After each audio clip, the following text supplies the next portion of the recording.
नमस्कार दोस्तों, हमारे चैनल के अंदर आपका स्वागत है। दोस्तों, सारी पूर्णिमा के अंदर देखा जाए तो पौष पूर्णिमा का विशेष धार्मिक महत्व माना जाता है। दोस्तों, शास्त्रों में पौष पूर्णिमा का विशेष महत्व बताया गया है। पौष मास की शुक्ल पक्ष की पूर्णिमा तिथि को पौष पूर्णिमा का उत्सव मनाया जाता है। और दोस्तों, आज यह खास और शुभ दिन गुरुवार का दिन है। इस दिन दोस्तों पौष मास समाप्त होगा और मास माघ का प्रारंभ होगा। इस दिन तप, जप और दान का विशेष महत्व रहता है। दोस्तों, इस बार पौष पूर्णिमा के दिन गुरु पुष्य नामक स्वार्थ सिद्ध योग बनता है। इसकी वजह से इसका विशेष महत्व बढ़ जाता है। पौष की पूर्णिमा होने के कारण दोस्तों इस दिन पूरे महीने अगर आपने दान पुण्य किया या न किया हो, लेकिन अगर इस दिन आपने दान पुण्य कर लिया तो दोस्तों सारे सुखों की आपको प्राप्ति हो जाती है। दोस्तों, इस पूर्णिमा के दिन यह योग बन रहा है जिसका स्वार्थ सिद्ध योग कहा जाता है। इस दिन आप किसी भी कार्य को लेकर आते हैं, किसी भी कार्य को शुरुआत करते हैं या किसी भी कार्य को करने के बारे में सोचते हैं तो दोस्तों आपके लिए विशेष तिथि और विशेष महत्व वाली पूर्णिमा है। आप इस दिन किसी भी प्रकार का कोई अच्छा और नेक कार्य कर सकते हैं। दोस्तों, इस पूर्णिमा का महत्व के बारे में माना जाए तो पौष पूर्णिमा के दिन सूर्य देव और चंद्र देवता की पूजा करनी चाहिए। ऐसा करने से विशेष फल की प्राप्ति होती है। पौष पूर्णिमा के दिन अपने सामर्थ्य के अनुसार दान करना अवश्य चाहिए। शीत ऋतु होने के कारण इस दिन कंबल, गर्म कपड़े आदि ऊनी वस्त्रों का दान करना विशेष महत्व माना गया। इस दिन ब्रह्मचर्य का पालन करना चाहिए और तामसिक भोजन से आपको दूर रहना चाहिए ताकि आपको इसका अच्छा फल प्राप्त हो। दोस्तों, बात करते हैं पौष पूर्णिमा के तिथि की शुरुआत की तो 28 जनवरी गुरुवार को 1:18 से पौष पूर्णिमा शुरू होगी और साथ ही साथ 29 जनवरी शुक्रवार की रात 12:47 तक यह पूर्णिमा रहेगी।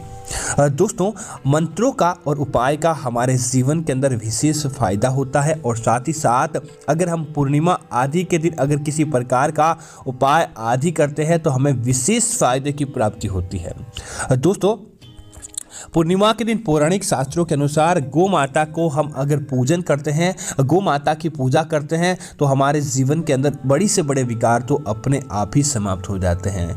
गौ माता की पूजा करने से कुंडली के बड़े से बड़े दोष समाप्त हो जाते हैं। प्रतिदिन गौ माता के नेत्र के दर्शन करें, जीवन के अंदर लाभ ही लाभ प्राप्त होता है। दोस्तों, अगर यदि आपको रास्ते में जाते समय इस पूर्णिमा के दिन सुबह, शाम, रात, दोपहर कभी भी आपको गोमाता दिखाई दे तो उन्हें दाहिने से जाने दें। निश्चित ही आपकी यात्रा सफल होती है। यदि आप किसी यात्रा की शुरुआत करने वाले हैं तो इस पूर्णिमा के दिन ही क्या करें, गौ माता के सामने आप क्या करें कि उनको कुछ पीला रोटी के अंदर मिलाकर खिला दें और उनसे आशीर्वाद प्राप्त कर लें। दोस्तों, आपकी यात्रा अच्छी होती है और आपका आने वाला कल भी अच्छा होता है। दोस्तों, अगर आपको बुरे स्वप्न आते हैं, आपको सपनों से छुटकारा नहीं मिलता है तो बस कुछ नहीं, रात्रि को सोते समय आप गौ माता के गोमूत्र की एक आध बूंद अपने मस्तिष्क पर लगाकर सो जाएं। दोस्तों, बुरे स्वप्न आना अपने आप ही बंद हो जाते हैं। इसी तरह दोस्तों, आज हम आपको बताएंगे एक तो विशेष के उपाय कि तुलसी को छूकर आपको ऐसा तुलसी के सामने कौन सा मंत्र बोलना है और दूसरा गौ माता का। पहले आपको गौ माता का बता देते हैं, उसके बाद तुलसी के बारे में भी बताएंगे कि आपको तुलसी को छूकर ऐसा कौन सा मंत्र बोलना है। दोस्तों, आप पूर्णिमा के दिन क्या करें कि आपको घर के अंदर जो रोटी बनाते हैं उसके अंदर थोड़ा सा गुड़ और घी डालकर पूर्णिमा के दिन आपको सुबह, शाम, दोपहर किसी भी समय गौशाला या आपके आसपास कहीं भी गौ माता रहती है तो आपको गौ माता के सामने जाना है। दोस्तों, गौ माता के अंदर 33 कोटि देवी देवताओं का वास होता है। इसी वजह से गौ माता आपका फायदा करने वाली, आपका पुण्य करने वाली मानी जाती है और गौ माता निश्चित तौर पर आपके जीवन के अंदर कई प्रकार के फायदे दिलवाते हैं। तो आपको एक काम यह करना चाहिए, उसके बाद गौ माता को वह गुड़ और घी की रोटी खिला देनी चाहिए। यह खिलाने के तत्पश्चात गौ माता के आप मस्तिष्क पर हाथ फेरें और उनके चरणों को स्पर्श करें। उसके बाद एक मंत्र बोले, सुरूपा बहुरूपाश्च विश्व रूपांश मातर गावो मामुपनिष्ठ नामी नित्य प्रतिक्रियेत। इस मंत्र का आपको जाप करना। स्वरूपा ब्रह्म बहुरूप पश्चात विश्व रूपांश मातर गावो मामुपतिष्ठ नामी नित्य प्रतिक्रियेत। इस मंत्र का आपको जाप करना है। इसका मतलब होता है कि हे विश्व रूपाणी, हे स्वरूपा, मैं आपको नमन करता हूँ, आप सदैव मेरे जीवन के नित्य कार्यों को बनाए। इस मंत्र का आप पारण करें दोस्तों, निश्चित तौर पर आपके जीवन के अंदर जो भी बड़े दुख या विकार चल रहे थे वह तो इस पूर्णिमा के दिन समाप्त हो जाते हैं। अब दोस्तों तुलसी के सामने एक ऐसा कौन सा मंत्र बोले? दोस्तों पूर्णिमा के दिन भगवान विष्णु और माता लक्ष्मी की पूजा करने का विशेष महत्व माना जाता है।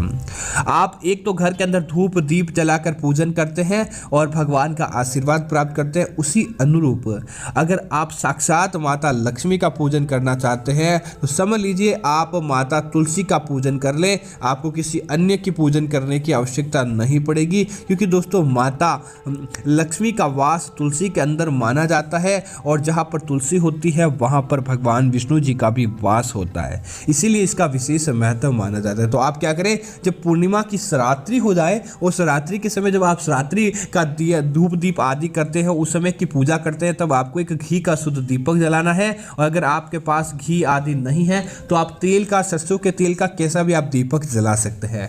ये जलाने के तत्पश्चात आप क्या करें, माता तुलसी के आगे जाए और माता तुलसी के आगे दीपक रख के 7 माता तुलसी की आपको परिक्रमा करनी चाहिए।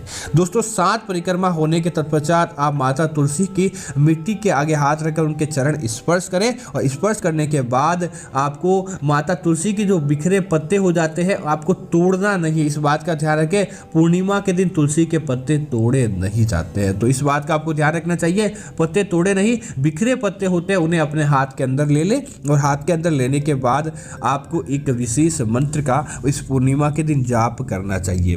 दोस्तों मंत्र है महाप्रसाद जननी सर्व सौभाग्यवर्धिनी आदि व्याधि हरा नित्य तुलसी माँ नमामि नमः। इस मंत्र का आपको जाप करना चाहिए। दोस्तों इस मंत्र का कम से कम आपको 11 बार जाप करना चाहिए। उसके बाद माता तुलसी को स्पर्श करते हुए आपकी जो भी मनोकामना या जो भी परेशानी है वह आपको माता तुलसी के आगे बोल देनी चाहिए। दोस्तों ऐसा करने मात्र से ही जब माता तुलसी आपकी उन परेशानी को सुन लेते हैं तो निश्चित तौर पर दोस्तों आपकी वह सारी परेशानियों से माता तुलसी आपको छुटकारा दिलाते हैं। दोस्तों अगर आप पूर्णिमा के दिन भगवान विष्णु का पूजन करते हैं, माता लक्ष्मी का पूजन करते हैं, तो उन्हें जरूर तुलसी दल अर्थात तुलसी का पत्ता जरूर चढ़ाएं। तुलसी का पत्ता चढ़ाने मात्र से ही आपकी बड़ी से बड़ी समस्याएं अपने आप ही दूर होती है और देवी देवताओं का आशीर्वाद प्राप्त होता है। इसी वजह से तुलसी का पत्ता चढ़ाने का विशेष महत्व माना जाता है। और दूसरे दिन आपको उस तुलसी के पत्ते को फेंकना नहीं चाहिए। भगवान को चढ़ाया गया तुलसी का पत्ता आपको स्वयं ग्रहण करना चाहिए या फिर अपने पीने के पानी के अंदर आपको मिला देना चाहिए। माना जाता है अगर आपने मात्र बस इतना कर लिया तो समझ लीजिए समूचे देवी देवताओं को आपने आशीर्वाद प्राप्त कर लिया और आपके जीवन के अंदर किसी प्रकार का कोई विकार या आपके जीवन के अंदर किसी प्रकार का दुख तारुण्य नहीं रहता है।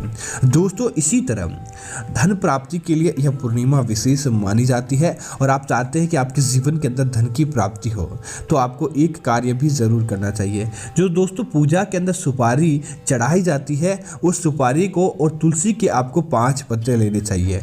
उन 5 पत्तों के ऊपर आपको उस सुपारी को रखना चाहिए। उसके बाद आपको क्या करना चाहिए कि कपूर के जलाकर उन तुलसी के पत्तों और सुपारी की आपको आरती करनी चाहिए या उनके पास कपूर जलाना चाहिए। उसके बाद उस सुपारी पर आपको थोड़ा सा कुमकुम लगाना चाहिए जिसे माता लक्ष्मी का प्रतीक माना जाता है। दोस्तों इसे ऐसा करने के बाद इस सामग्री को आपको लाल पोटली के अंदर बांध देना चाहिए।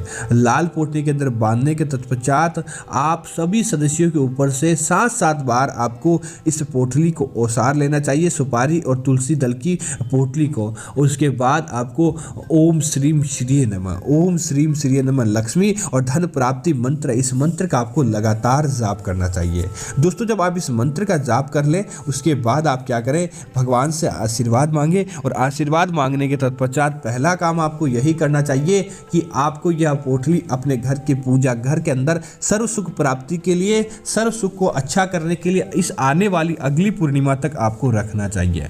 और दोस्तों अगर इसे जाते कि विशेष तौर से आपको धन की ही प्राप्ति हो, धन के मामलों के अंदर आपको विजय की प्राप्ति हो, तब आपको इस पोटली को अपने घर की तिजोरी के अंदर रख देना चाहिए, ताकि आपको धन लाभ की प्राप्ति होती है। आपके जीवन के अंदर जो आप सोचते हैं कि धन कहाँ से आएगा, आपके जीवन के अंदर क्या कुछ कैसे होगा, वह अपने आप ही हो जाता है। बस एक पूर्णिमा अगली आने वाली पूर्णिमा तक ही आपको रखना है। उसके बाद इस पोटली को आपको किसी नदी तालाब के अंदर विसर्जित कर देना चाहिए। निश्चित तौर पर आपको धन के मामलों के अंदर विजय की प्राप्ति होती है। तो दोस्तों मैं उम्मीद करता हूं कि यह जानकारी आपको अच्छी लगी होगी। इस प्रकार की अन्य जानकारी देखने के लिए आप हमारे चैनल को सब्सक्राइब करें, साथ ही साथ वीडियो को लाइक और शेयर करना न भूलें, ताकि ऐसी जानकारी आपको मिलती रहे।